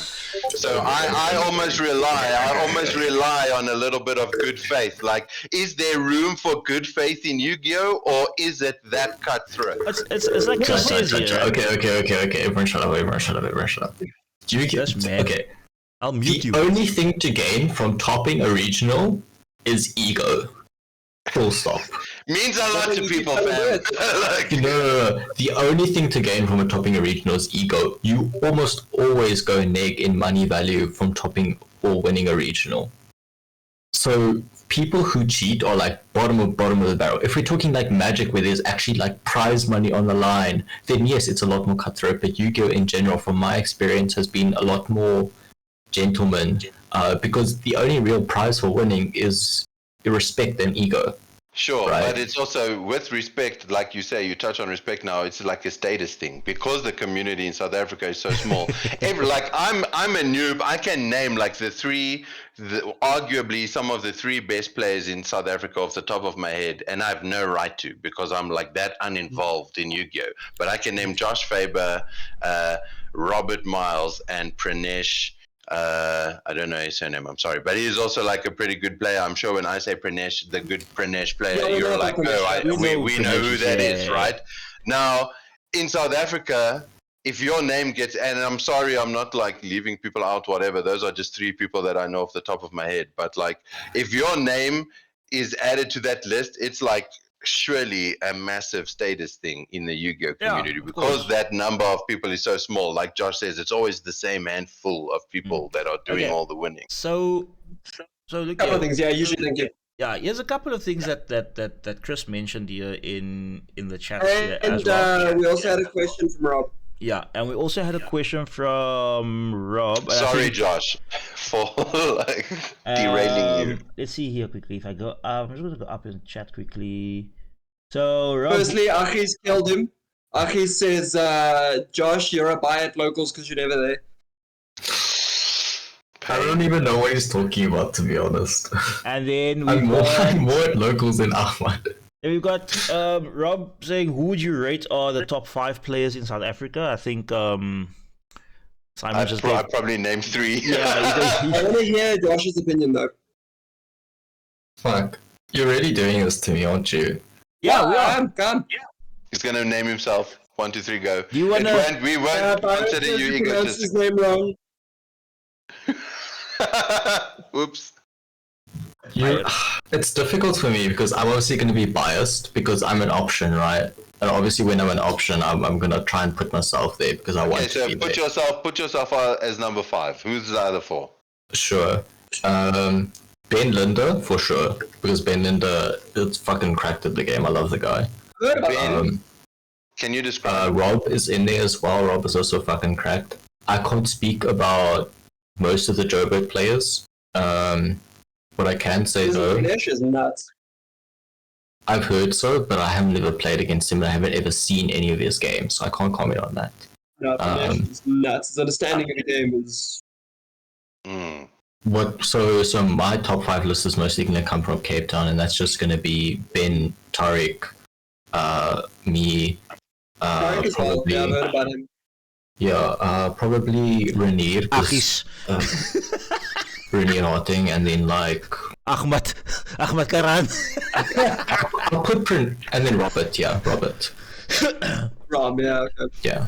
I've heard Tariq is good. Okay, so... Didn't he go to... was it an international event he went to this year? Yeah, he went to Euros. Euros, yeah. I heard he did well. He went to Euros and topped, yeah. Top 64 with Dragon Link. Played against really good players as well. Like his final round was against Dinkerberry. Yeah. Yo. Oh wow, that's awesome. Yeah. All right, so we and I mean, just before we continue, Kyle. So obviously, Chris saying here that regionals is or should be like a power leveling event for you.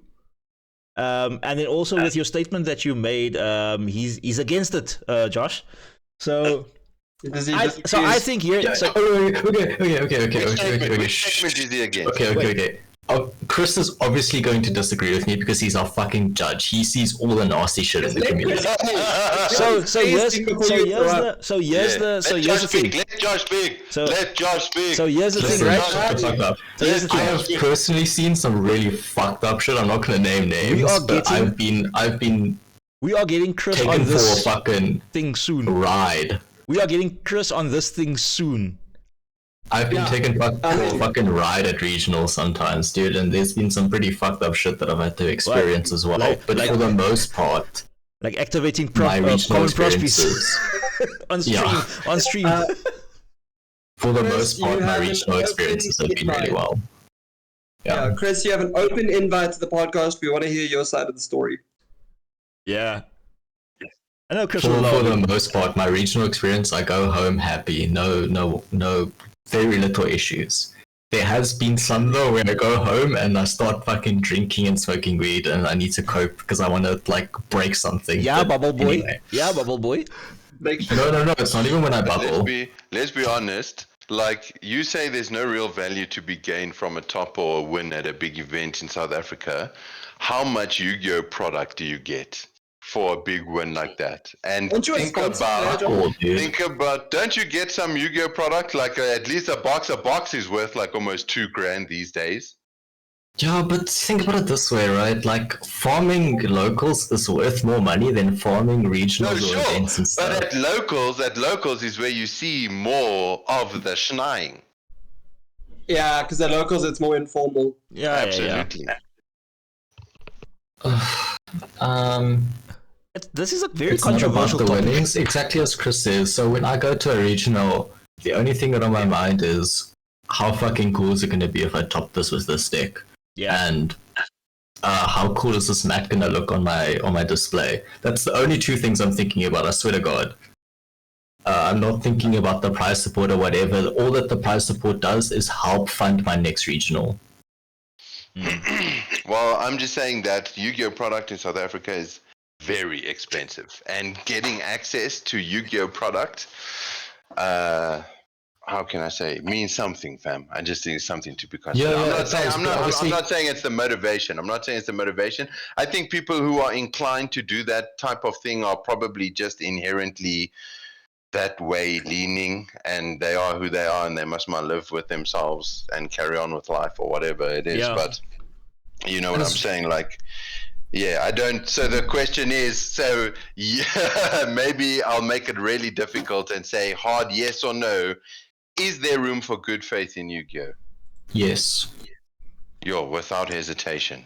I would say, in my experience, the few times I've been to locals, all of the top players have been very encouraging to me and supportive. And hey, would you like to learn? What can we do? Really cool seeing you. We enjoyed the experience, and so they've always been trying to encourage me to do better. Even at anytime I've come through, it's been a really wholesome experience. And I've been involved in the game for a while. I maybe don't come to locals enough, but I've been involved in the game for a while. But if that's me, I imagine a new player who knows nothing of the game, that would be very welcoming. So I would argue as well that I think there is a lot of room for good faith in Yu-Gi-Oh! Because unlike in Magic the Gathering or whatever, Yu-Gi-Oh! Is a difficult game to play. Hey, it's not an easy game. So it doesn't appeal to as many new players as perhaps some of these other games. So if somebody breaks through to come pick up Yu-Gi-Oh, then right there, you immediately have a lot of respect for you as a player and want to help you to do well. And that's been my experience with everyone else. More Yu-Gi-Oh players beneficial for everyone, right? Yeah, look, it's like Chris says here, like player etiquette and sportsmanship or sportsmanlike conduct is like literally the heart and soul of the game. I mean, if it's not there, then you're playing Magic the Gathering. Oh, wow. But he's Look right. here, if it's not there, you're playing with sharks. Yeah, true. I mean, it happens, fam. Shark I've had a few shark games, I guess, in my life. Yeah, but Simon, when you are 106 years old, you are going to. First of all, I suppose you don't have to second guess trying to deceive a fossil. When you activate Fossil Dig, you're like, what do you mean? When I was working in my garden the other day. Yeah. Yeah, it's Yeah, crazy, yeah, man. yeah. But Okay. the game is very intricate and nuanced, that's for sure. Yeah, and there's a lot of room for different brackets of players. You know, there's the master duel guy. There are the casual anime viewers. Yeah, yeah, There are yeah. the guys at home playing from 10 years ago with their buddies. There's the local champs. There's so many different groups of people playing the game. And if we can all interact together, I think it's excellent. You know, like, what's a good example? I've got a buddy, Tom, who plays Blue Eyes solely. And man doesn't win a lot, but he likes his Blue Eyes. So, you know, he knows That's he's the not going thing, to man. Playing what you like, isn't it? You play what you like. And for me, like, the only reason I'm still in Yu-Gi-Oh! Because I'll be honest, I almost feel like Konami doesn't want us playing this game. Like, the way they power creep stuff and the way they operate a ban list. But the people that you meet can be very diverse, very interesting group of people. And you can make friends with people you may have never interacted with otherwise in your life. And I feel like in that sense, Yu-Gi-Oh! Really connects people from different circles of life that would never normally interact with one another. And I think that's pretty cool. Okay. Rob just said something epic, and I want to really talk about it because it's really funny. It's also the responsibility of the new players and less experienced players on how they present themselves so people want to help them. That is such a... Is that Rob Miles? Yes. That is such a Rob Miles thing to say. Like, it is your responsibility. Like, No, but I agree with him. no, well, I just feel you agree with him, but you went outright blatantly shouting it at us. No, Like, Listen, when Yusri started first playing, I left him alone. He was in the... I did not want to know anything about what Yusri was trying to do.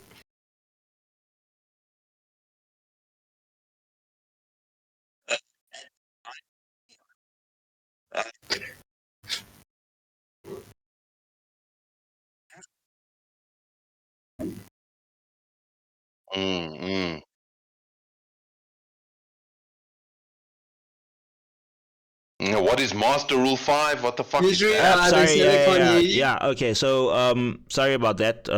There's a problem with my mic. So yeah, as I said, like with Josh just say, what Josh just said now is the fact that when I came in, or came back into Yu-Gi-Oh, right? It was literally one of those things where I went to go introduce myself, make myself known between the community and say, okay, cool, here I am, I'm this. But all I'm seeing is link stuff happening and synchroing, and I wanted to know, what the fuck is this? I went straight to Josh because I was like, cool, I'm going to go talk to this guy, go introduce myself, and the guy's just like, At one point, yeah. I'm not here to school you. I'm here to baby feed you, bitch. Like, No, because Yusri came in so fucking arrogantly. I was like, dude, I'm just gonna leave you alone until you like What you mean lessen your arrogantly? ego. I fucking just... Dude, no, you came in, you're like, I'm gonna play Blue Eyes. It's the best deck. Shut the fuck because up. it was me. I fucking love Go dragons. lose Shut 4 up. locals and then maybe I'll talk to you. And then you came back and then Keanu introduced us and I got to know you and you're a really fucking cool guy and I like fucking love you, dude. he only loves you because he gets shit on you all the time. That's like... No, he's just on me. It's fine. It's equal exchange. I'm kidding. It's equal I exchange, will say honestly though, kudos to Rob in mitigation of all the shit I've been slinging at Rob so far. He is very forthcoming and he is very amenable to helping new players. He does avail himself, and for this, Look, I will help new players, but they sounds so rude to say it, but they need to know their worth, right? It sounds really rude to say it. Yes, But if you come in and you think, hey, I don't need any help, my deck is perfect, I don't want help, then why am I offering help if you don't want it? No, of course. Like if you're getting if the first thing you get is resistance to your advice, then obviously your appetite for assistance is going to disappear quite quickly, isn't it? I think my language is really rough, but what I'm basically trying to say is you can't help people who don't need help or don't want help. Course. This is, I don't know if many of you guys are in the various groups and whatnot, but Josh was giving me a hassle for this a couple of weeks back. This is not the RMC thing. He and I have made peace. Anyway, this was, I believe the gentleman's name is Devin, and he is a Blue Eyes player as well. And I didn't quite enjoy the way he was presenting himself because he was making some very outlandish statements, and he seemed to be very antagonistic. So I don't know. I took the piss out of him for a bit. And do you know me, Simon? And then are we getting Devin on the podcast? Like, Yeah, let's go. One of these days. One of these days. I feel like anyone who gets mentioned on the podcast has a right to be on the podcast. Be on the pod. They do. That's fair. That is fair. Anyway, I took the piss out of Devin, and I felt guilty about it because the man turned around and he was like, "Listen, he knows his deck's not the best, but it makes him happy." And I was like, "Yo, I did not mean to." I was like, I felt like I wounded this man to his soul, and I was like, "I'm sorry." But this man was slinging Master Duel stats. This man was like, "I win 60% of my Master Duel games," and I'm like, "You cannot compare." That actually segues into an interesting topic. Master Duel, Nexus, what's it? Dueling Nexus, I will Elo let you Pro. segue now. Sure. I will let you segue now. I just want to give Devin the credit he deserves before I go on. Devin has since gotten sleeves, gotten deck list. He messaged me. We had a whole. What do you mean gotten sleeves? Hold on, whoa. You tell me this. Whoa. Gotten sleeves. The fuck are you saying? So he didn't have sleeves for his deck. His Blue Eyes deck was unsleeved. Or it wasn't matched sleeves, anyway. He managed now. He got his matching sleeves. He went to locals. He had a great time. So he made the transition. If you had said the Bra was rocking up sleeveless cards, I would have said, like, how much of the piss is left? Like, is there any piss left to take? No. Listen, he was a Master Duel player, and he only plays Master Duel because he has a little time, and he's invested a lot of time into Master Duel. So props to him. And I said to Kyle, hey, look, he's enjoying it. He's not harming anyone. He's not saying I'm being arrogant, Blue Eyes is the best deck or whatever. All that he was trying to say is that, hey, I have a decent win rate with this deck on Master Duel, and that's all he said. Kyle just took a piss out of him because he's sick of Blue Eyes players saying Blue Eyes best deck. I basically came to Kyle and I said, hey, just leave the guy alone. Just not do anything wrong here. He's just enjoying the deck. Right. That's why I messaged him afterwards. I was like, and then later, Devin donated to my mom's cause. Okay, cool. And then after that, probably not, maybe not. I don't mind if you want to. No, I just leave it. Okay. Cool. Yeah. But he messaged me and I messaged him back and we've been talking ever since, and I've coached him quite a bit now, and he's on his way. He listened to all my advice. He took it. He absorbed everything. I still need to sit down and actually do a Discord call with him and get his fundamentals on track. But he's learning really quickly. He's improving really, really fast. He's putting in the effort, so it's really cool. No, Harley, man, that's what I want to see, because I felt like it was in the beginning, poorly handled situation by me, and I want to foster good blood. So. Well, I feel like it's worth noting the change of position. You know what I mean? Like it takes a lot of humility for someone to acknowledge that they were wrong in the way they approach something. And so kudos to you, Carl. This is why you shouldn't let Kyle just drink one energy drink a week. You see, because this happens. This happens. He literally changes his whole how he operates. Starts attacking people for playing Blue Eyes. Jeez. So what's next? I'm gonna come with like Josh. Have to be like, hey, bro, whoa. I'm gonna come with my Exodia deck, and then you can take a piss out of me with that too. But honestly, though, like no sleeves. Like no, but it was really funny because he had ghost rays and stuff. He had ghost ray Blue Eyes. Like people who play like they weren't sleeved. That was really funny. People who play Blue Eyes play high rarity Blue Eyes. This is why, as soon as I heard of the lack of sleeves, this is a problem. This is DEFCON 1. Jaden, no, but he's gone out of his way now. He's bought thrusts. He's bought droplets. Everything galore. Wow. Yeah, gonna beat me. Man, he's really, he might. I sent him the most cooked because he had me. He obviously paid for the coaching session, right? So he had me cook Blue Eyes, and I kid you not, it's embarrassing, but I have a Blue Eyes list on my Dueling Book account now. But it is the most cooked shit you've ever seen. Probably Blue Eyes Control, right? No. So it's blind second, and then it sides into control. Ah, okay. Okay. Yes. So Yeah, I'd be keen. can Branded top a big event without Bastilles? What do you think? Yes, of course, obviously. Your Branded, yeah. You don't need it. Your lines without sending Lubellion, unless what do you consider without Bastilles? Because Lubellion is technically a Bastille. What do you mean Lubellion? Remember, Bastille Lubellion. Most Branded decks only play the two. I'm talking even without Bastille Lubellion. I'm like no Bastilles whatsoever. I think so. I have a strict aversion to Bastilles. I hate. Yeah. So I think so. So instead of sending Lubellion, you can just go. Instead of sending the Bastille Lubellion, you can just go straight into the Fusion Lubellion by sending Tragedy, and Tragedy can add Adlib, and you just do old Guardian Chimera stuff, and then you just activate like a Nadir Servant, and you get your Quem stuff online as well. And then by then you can you can double Mirror Jade, you get your Guardian Chimera as well, you just get the whole ball rolling, and you have guaranteed follow-up from the Mirror Jades. Yeah, for sure. So now, why do we not see more Branded lists playing Branded Banishment? I like Banishment. Inside. Well, the thing is, right, Branded Banishment is really fucking shit going second, it's trash.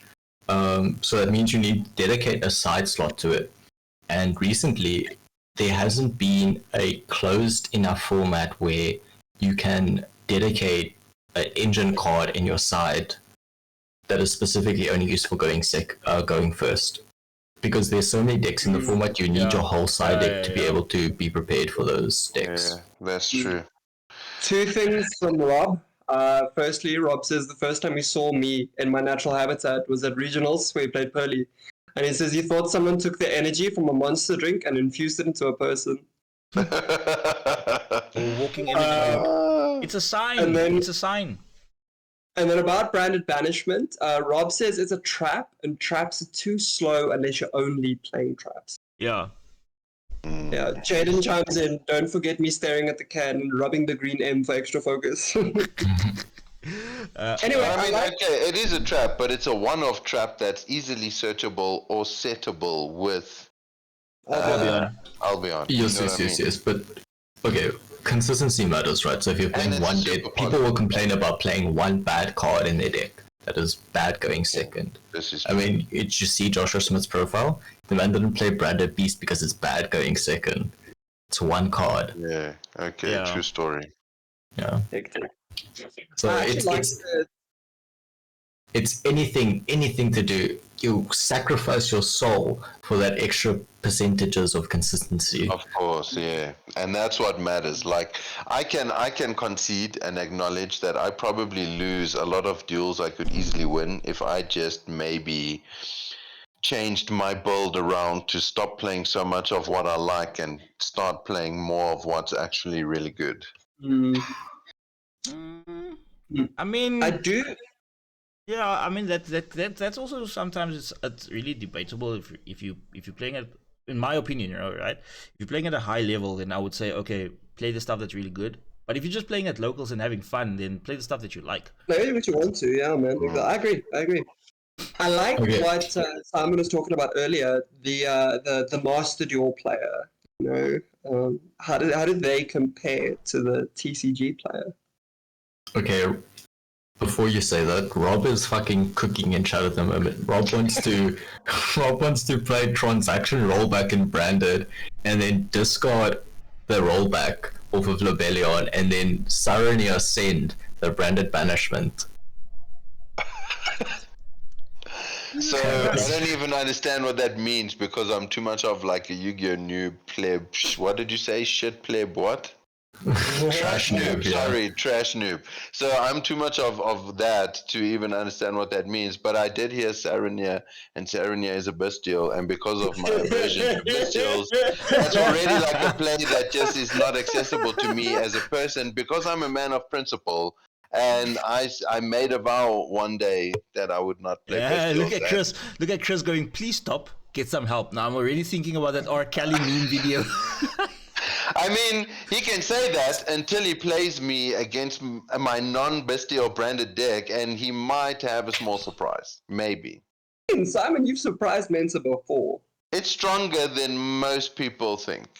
Yeah, it's got the surprise factor going for it. Like, wait, he's running that? But it is, Yeah. I must admit, it is weak to Bestials. And this is something I hate. But I feel like I'm not going to side in Lancia or Chaos Hunter or some equivalent just to deal with Bestials. I'd rather just fucking lose a game to Like the Bestials elf, and move yeah. on with my life. Yeah. So, Lancia or Chaos Angel wouldn't help against Bestials. Well, it would help against the Bestials that would follow the first Bestial. Okay. Except Lancia would actually, if you chain Lancia to the first Bestial, they can't banish anything, which means they can't summon. So, Lancia can't be used during your own turn. Oh, that's true. Chaos Hunter? Can only be used when a monster is special summoned. Yeah, so they bring the first Bestial out to bring out an equal body they can't banish anymore. I know it's shit, okay? I'm trying to justify any cool cards, okay? Chaos Hunter is a freaking cool card. Beautiful It is very artwork, cool I'm card. saying Imperial Iron Ore, yeah. Yeah. Ah, damn. It is But, what it There's is. no argument for playing shit cards. But okay, onto the more serious segue. Do you guys think that there is an overlap between people who start out on Master Duel and end up finding their way to the TCG? Do you think the trickle down is real, or do you think that Master Duel players play Master Duel and No, the conversion rate from people who play Master Duel and then start TCG is like non-existent. this is what I'm saying? Because would have- They had a shareholder meeting. Konami had a shareholder meeting, and the number one thing the shareholders complained about is that Master Duel was not Yeah. converting people to TCG players or OCG players rather. yeah. It was this so is funny. But what's the point of I saw Master that Duel as if it's well. doing the thing? I mean, it's still earning them money, right? So Yeah, but then they're gonna Yeah. stop releasing TCG or OCG product and just start focusing on Master Duel. no, I mean, because the doing- TCG and OCG earns way more money. So Konami will continue Master Duel because it earns them money and they're allowed to. It farms engagement as well, and it brings in more players that they didn't have to begin with. Yeah. It's just Yeah, a shame that they sure. can't convert those Master Duel only players into paper. Well, I think it's a lot cheaper to play Master Duel than it is to play Yu-Gi-Oh! Like, Yeah. number one. Nothing is cheaper than. And number two, like, let's be honest, with a different pool of cards, the dynamics of the game are a little bit different. Oh Especially, yeah, Yeah, no, of I course. mean, I stream Master Duel, and my number one complaint is that the game sucks. Full stop. you know what I'm saying? Like, It's an you- ass you- game. you can't even really say, oh, the conversion from Master Duel to TCG is bad, because they're technically, in my view, they're not even really converting to the same game. It's like a No. very similar game. It's like a It's kind of the completely same different. game. You see, it's not even close to the same game. I'm out here like trying to be ginger around the topic. You're like, fuck that, piss on it. It's not real. No, So, it's completely different. It's You like see? trying to play Duel Links. It's so different. and so now the question becomes, how could there ever have been an anticipation that there would have been a conversion? Because as soon as people jump into the real especially the TCG, and that people are told like, no, that doesn't work that way, or Yeah. you know what I mean? Like, you start becoming alive to the differences between Master Duel and TCG, you automatically throw TCG away and run back to Master Duel. But this is Yeah, why okay. I think there needs to be a transition process. There needs to be games that are in between. This is why I like to focus on things like Edison and stuff, which is at least a little bit more. Why don't they just make a really, really cool game like Master Duel, but with TCG cards and TCG rules? See, I mean- when Master Duel was still being released, that was the concept, right? They were like, oh, we're going to have a TCG ladder and we're going to have an OCG ladder.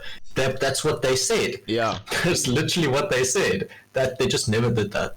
Oh, Never, wow. ever. And so now we have this game that exists in like the fringe, Yeah, and like this purgatory, but in between both games. It's like misinformation Yu-Gi-Oh. Yeah, Misinformation Yu-Gi-Oh! The game. Yeah, no, it's Pretty much, crazy. pretty 'Cause much, yeah. I obviously started playing Master Duel on release day one, like a couple of the hours after it released, and I remember like booting it up, being so ready to finally play TCG on the official simulator, and then just being immediately disappointed because it was like 8 months behind at the time. It was best of one. Yeah. Maxi was legal. Best of one and you 8 walk months into behind. Drytron format. Late. Yeah, I mean, luckily I was still playing Drytron at the format, but I was still, You're the problem. so you know, it was easy for me to queue up. But I mean, like, it was ridiculous. I was like, why am I playing this? Let me just hop on Dueling Book instead. Like, as soon as I heard that it wasn't like an official TCG simulator, I didn't even bother downloading it, to be honest. Yeah. Rob says that people play things like Edo or Dueling Book as a transition from Master Duel to the TCG, but this is the idea of it, but I don't think it really happens. But it gets stuff wrong. Like, and it's caused, honestly, unfortunately, I can be a bit of a stubborn person. Like, if I get it in my head that I think I might slightly be right on something, you know, because Edo let me do it, and then you automatically see the good players' eyes roll in the back of their head, and they think to themselves, "Oh God, another simulator player has rocked up to an event and thinks they know how rulings work." And now you have to like get lectured, and you can almost see like how this professional player is so tired of having to roll up their sleeves and be like, "Oh my word, let me just explain to you how this game works quickly." Yeah, because no, Edo Pro is not the best source on ruling information, and no, that's not how that works, and so no, you can't do that. And then as a player, you're just like, wow, okay, so everything I know about Yu-Gi-Oh is wrong, and I need to go back to the drawing board because my whole deck doesn't work anymore because it's built around this fallacious idea that I can do this, which is wrong. So I'm just gonna like leave now and come back next time. Whoops. All right, we're going to start wrapping up soon. We don't need to end now, but we've got about 5 minutes left before we need to go, so we just need to start winding down. How dare you cut me off? Because we can. No, what I wanted to say is, so EDO obviously follows the OCG rulings database, and all their programming is based upon it because it's free, it's an open resource, and I can't blame them on that. But it doesn't mean that it makes a good TCG experience. Yeah.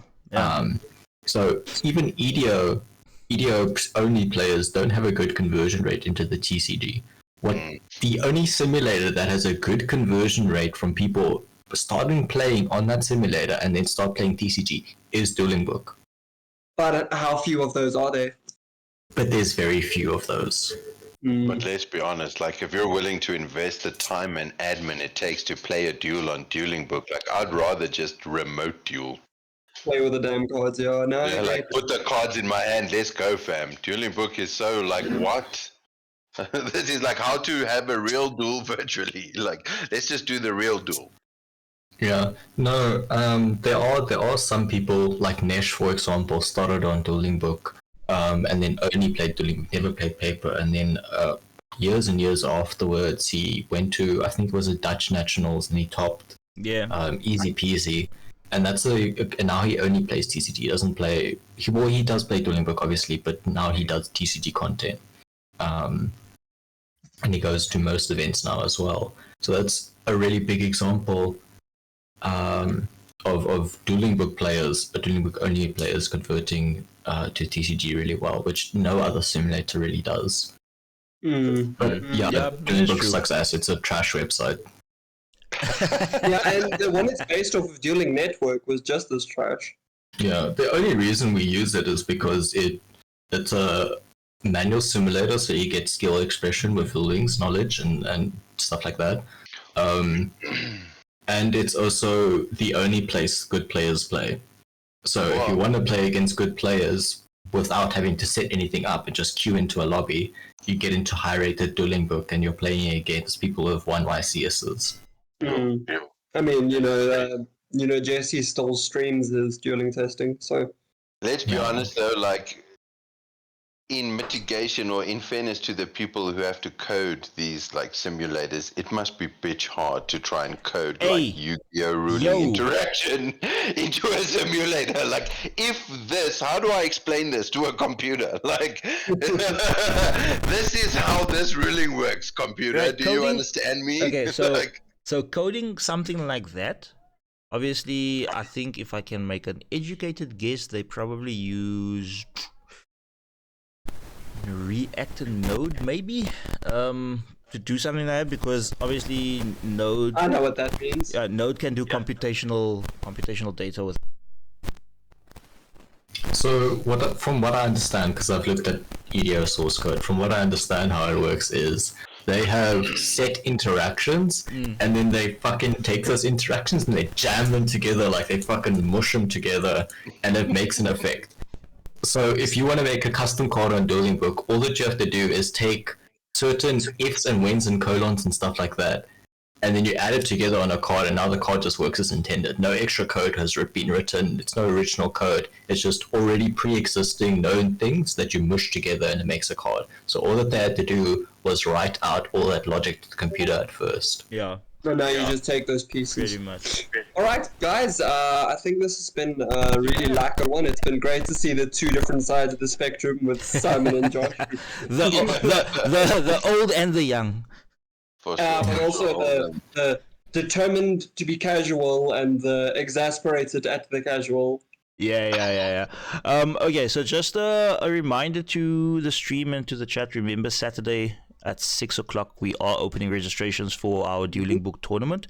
Registration is absolutely free, so you can either message myself or Kyle, or either just hit us up on Discord as well if you want to register. Also, we are going to require deck lists. Okay. There we are. That's a Dueling Book event. We need to. And thank you. We will please ask you to participate in the Discord room so that we can come check out your yes. So duel if there are problems. yeah. So as mentioned, there will be the event will be streamed, obviously. So table 1 will be streamed at all times. Feature stream as all times, as always. So, and no, Josh, you're not gonna be on stream because I'm banning you from stream right now. But yeah, with that being said, guys and girls and everyone that followed, or that's been watching us for the last 2.5 hours, thank you very much. Thank you for all the follows. Thank you for the for the subscriptions and all of that. And next week, Saturday, 6 o'clock. Remember, book the fucking time and date.